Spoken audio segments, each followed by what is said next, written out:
Que se passe-t-il en Syrie? On sait, il y a quelques mois, c'était en novembre 2024, Bachar el-Assad est tombé. Son régime, qui était en place depuis 54 ans, si on prenait en compte à ce moment-là le règne de son père, il a fui vers la Russie. Il y a un front, le front Al-Nosra, qui a pris le pouvoir.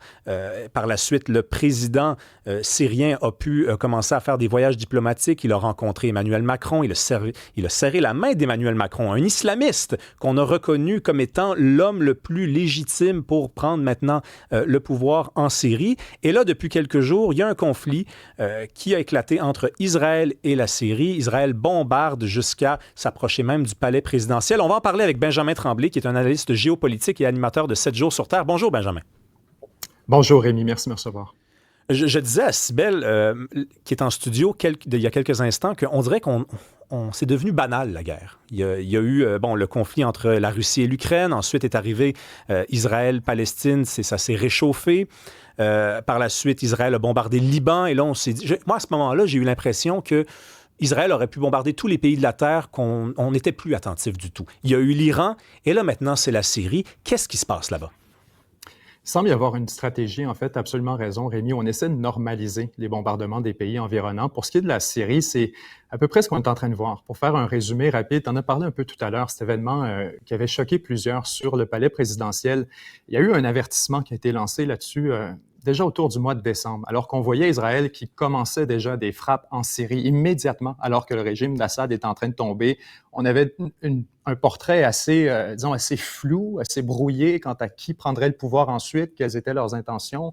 Et déjà, Israël y allait de frappes assez rigoureuses, particulièrement au sud de la capitale. Toute la région au sud de Damas, Israël essaie vraiment de se l'approprier comme étant une zone tampon. C'est vraiment ce à quoi on est en train d'assister en ce moment, alors que mois de décembre, janvier, ces bombardements étaient concentrés dans la région au sud de Damas. Puis, on a vu à mesure où le gouvernement central, le gouvernement Tahir al-Sham de M. Jolani ou al-Shara, dépendamment le nom qu'on utilise, à mesure où ce gouvernement-là essaie de consolider son autorité sur l'entièreté du territoire. Et en passant, c'était une intention qui était très claire depuis le début et qui était endossée non seulement par les puissances régionales comme la Turquie, mais aussi par les États-Unis eux-mêmes, qui disaient oui, on veut une Syrie unitaire, unifiée, très forte et intègre.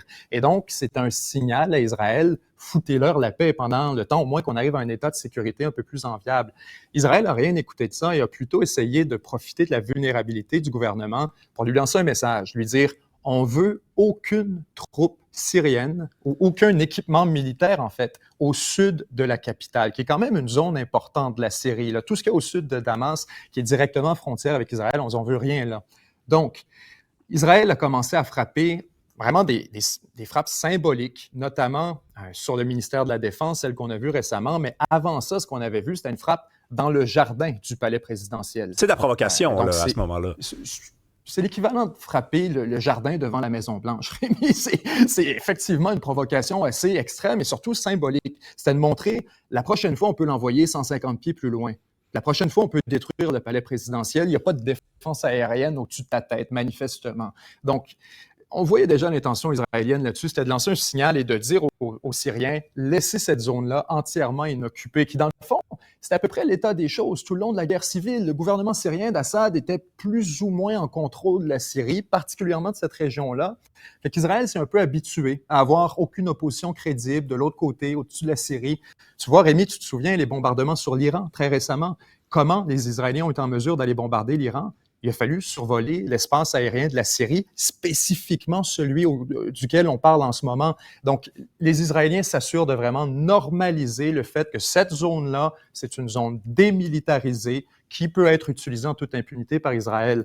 Donc, ça nous amène à la situation actuelle qui est vraiment fascinante dans le contexte parce que là, vous avez des Druzes qui sont une communauté associée à l'islam chiite, si on veut, qui ont une espèce de culte de Pythagore, par exemple, et de Platon, mais qui est considéré comme hérétique par les sunnites. Les sunnites de la région, particulièrement en Syrie, une espèce d'animosité assez forte. Et donc, les Druzes, ils croient à la réincarnation, les Druzes, n'est-ce pas?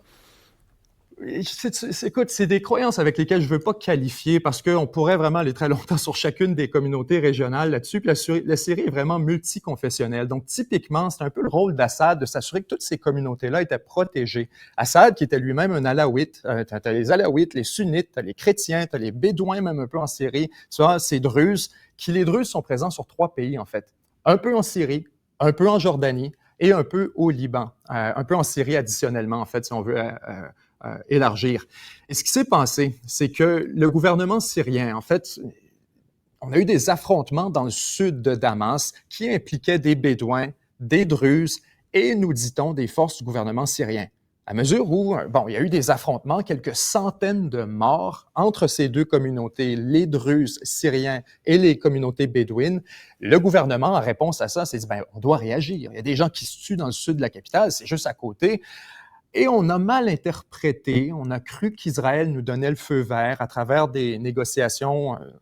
On négocie actuellement entre la Syrie et Israël en Azerbaïdjan, à Bakou, pour avoir une normalisation des relations. Donc, les Syriens ont interprété qu'il y avait peut-être un feu vert implicite et ont déployé leurs propres troupes pour répondre à la violence dans le sud. Et alors que ces troupes-là se rendaient pour essayer de calmer la situation, ils ont été bombardés assez sévèrement par l'aviation israélienne. Et là, on parle, écoute, tous les chars, l'entièreté de l'équipement militaire qui avait été déplacé par les Syriens. Et là, tu vois le message. Le message, c'est, regarde, on s'en fout de ce qui se passe dans le Sud. Ils ont beau tous être en train de s'entretuer, ça a beau être un chaos total, on ne veut aucune force gouvernementale dans le coin. Fait que là, Rémi, à quoi ça nous amène? C'est l'intention israélienne là-dessus, clairement, c'est de morceler la Syrie, c'est de s'assurer que le nouveau gouvernement syrien ne soit pas en mesure d'assurer quelque forme d'autorité que ce soit et qu'il y ait une espèce de chaos ambiant à la frontière israélienne pour permettre aux Israéliens d'opérer en toute impunité. Mais quel est le risque à ce moment-là qu'Israël prend? Parce qu'on peut penser qu'il peut maintenant agir en toute impunité. Benjamin Netanyahou, il mène des guerres avec tous ses voisins. C'est rendu, on a commencé l'entrevue comme ça en disant c'est banal, on ne se pose plus de questions. On dit c'est la nouvelle façon d'imaginer la géopolitique. En même temps, il y a peut-être un pas qu'il va faire à un moment donné, ce sera le pas de trop. Est-ce que ça pourrait être en Syrie, ce pas-là?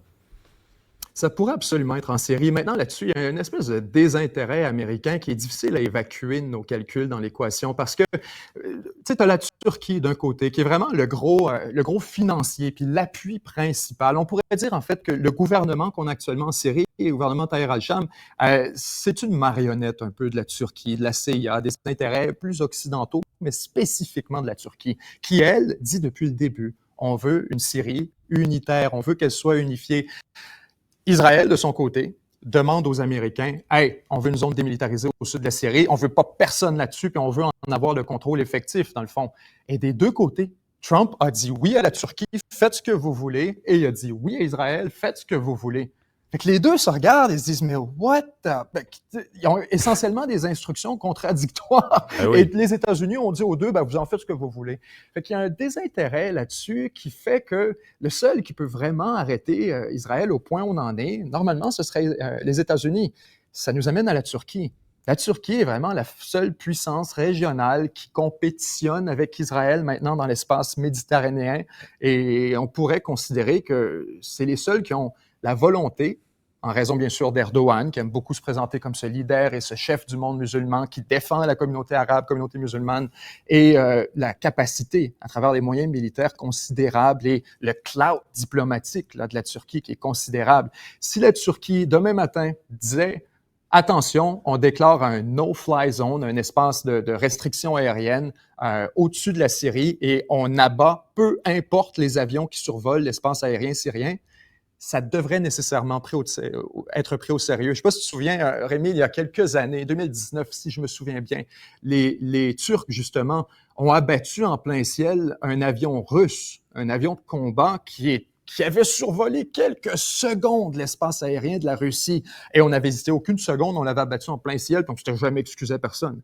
Donc, s'il y a quelqu'un qui a la capacité, la volonté d'arrêter l'aviation israélienne au-dessus de la Syrie, ce serait la Turquie, probablement. Les autres États arabes sifflotent, regardent dans l'autre direction. Personne n'est intéressé de se mêler de ça. C'est assez pathétique à regarder, en fait. Mais il y a un joueur de plus qui, sans peut-être qu'il ait les capacités militaires d'intervenir comme pourrait le faire la Turquie, il y a un joueur de plus qui existe et c'est l'Arabie saoudite qui était sur le point de s'entendre avec Israël avant le 7 octobre. Ouais. C'est un État qui n'a pas de relations diplomatiques avec Israël. Où est-ce que tu les positionnerais dans toute cette histoire-là? L'Arabie saoudite, justement, c'est l'exemple majeur auquel je pense quand je te dis un État qui sifflote dans l'autre direction et qui espère qu'on ne se rende pas trop compte. Là.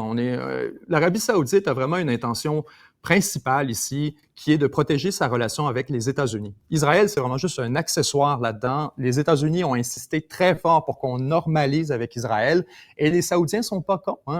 Diplomatiquement, ils sont même très, très agiles. Ils ont imposé des conditions extrêmement favorable pour eux aux États-Unis dans l'éventualité d'une normalisation. On dit, nous, on veut un certain nombre de choses. On veut des F-35, qui sont les avions les plus avancés qui permettraient d'avoir une supériorité qualitative là, à l'aviation saoudienne. On veut avoir un programme nucléaire civil, et on veut avoir une garantie de sécurité, une garantie de défense américaine. Garantie qui est rendue un peu floue là, depuis quelques années, alors que les États-Unis n'ont plus besoin de l'Arabie saoudite au sens de l'approvisionnement énergétique. Les Saoudiens veulent s'assurer qu'elle existe encore, cette garantie de sécurité. Donc, pour ces trois conditions, ils sont prêts à regarder dans l'autre direction aussi longtemps que possible. La grande préoccupation en ce moment pour l'Arabie saoudite, c'est vraiment de s'assurer que le gouvernement syrien qu'ils ont en place là-bas, le gouvernement Chara, puisse survivre au moins aux prochaines années. Maintenant, est-ce qu'ils contrôlent l'entièreté de la Syrie? C'est pas vraiment important. Ils veulent surtout qu'ils contrôlent les puits de pétrole, avoir un collègue là-dessus pour contrôler les flux d'énergie. Ils ne sont pas particulièrement inquiets dans quelle posture se retrouvent les frontières de la Syrie au bout de tout ça. Benjamin, avant qu'on se quitte, je dois te rendre un petit hommage, mais tout hommage demande une responsabilité. La dernière fois qu'on s'est parlé ici à Cube, c'était au tout début du conflit qui venait de commencer entre Israël et l'Iran. Et alors que plein de gens pensaient qu'on était peut-être aux portes de la Troisième Guerre mondiale, que ce conflit-là allait durer, s'éterniser dans le temps, tu avais dit sur nos ondes, l'Iran est déjà en train de tap out. Et d'ailleurs, l'expression t'avait été reprochée parce que c'est une expression en anglais, mais c'est une expression de lutte. C'est une expression de lutte et on va en parler de lutte aujourd'hui, c'est très connu. Je vais te demander de te mouiller concernant ce qui se passe en ce moment entre la Syrie et Israël. Fais ton devin. Qu'est-ce qui pourrait bien arriver dans les prochains mois? Bien, ce ne sera pas dans les prochains mois, autant que dans les prochaines années. C'est un long processus qui va se dérouler alors qu'on va organiser, à mon avis, la partition de la Syrie, donc le morcellement de la Syrie en plusieurs zones d'influence. C'est ce qu'on avait durant la guerre civile syrienne. Oui. Vous aviez une zone contrôlée par l'État islamique, une zone par le gouvernement, une zone par l'Iran essentiellement, une zone par les forces Hezbollah, Liban, etc., les Alaouites. Donc, je pense que c'est vraiment l'état de situation dans lequel est confortable Israël. Quand on parle de diviser pour mieux régner, c'est manifestement l'intention israélienne. Donc, je pense qu'au cours des prochains mois, prochaines années, on va travailler très fort au morcellement de la Syrie, qu'il soit officiel ou officieux. Dans les deux cas, ça répond aux objectifs stratégiques israéliens. Alors qu'on pensait en être sorti avec Bachar el-Assad, tu viens de le dire, il y avait une guerre civile, il est parti, le nouveau dirigeant de la Syrie a fait le tour du monde, a rencontré toutes sortes de présidents légitimes du G7, du G20, et il y avait des observateurs un peu cyniques comme moi qui disaient « mais on serre la main à un islamiste, on n'est pas sorti du trou ». Merci beaucoup, Benjamin Tremblay. Merci.